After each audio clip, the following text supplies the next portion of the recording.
జవాబు కోసం ఎదురు చూస్తున్నప్పుడు సైతాను వచ్చి మిమ్మల్ని డిస్కరేజ్ చేస్తున్నట్లయితే వినండి. నా దేవుణ్ణి నువ్వు విశ్వసించినట్లయితే, తనను విశ్వసించిన వారిని విడిచిపెట్టే దేవుడు నా దేవుడు కాదు. విశ్వసించిన వారి విశ్వాసమును బట్టి విచిత్రమైన కార్యములు చేయగలిగిన మహా గొప్ప దేవుడు నేను ప్రకటిస్తున్నా, నా ప్రభు అయిన యేసుక్రీస్తు. సహోదరి సహోదరుడా, మీ తాతయ్య పాపంలో జీవించుండొచ్చు, మీ ముత్తాత పాపంలో జీవించొచ్చు, మీ నాయన కూడా పాపంలోనే జీవించుండొచ్చు. ఇప్పుడు నువ్వు కూడా పాపంలోనే జీవిస్తున్నావేమో. అయితే విను, దేవుడు నిన్ను విడిపించాలి ఆశపడుతున్నాడు. 10 సంవత్సరాలు కావచ్చు, 20 సంవత్సరాలు కావచ్చు, 30 సంవత్సరాలు కావచ్చు.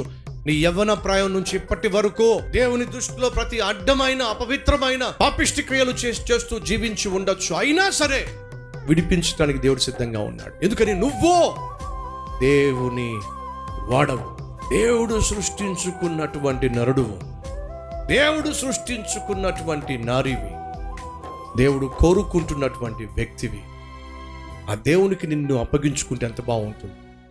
మన భారతదేశ ప్రజలు దైవభక్తి కలిగిన వాళ్ళు.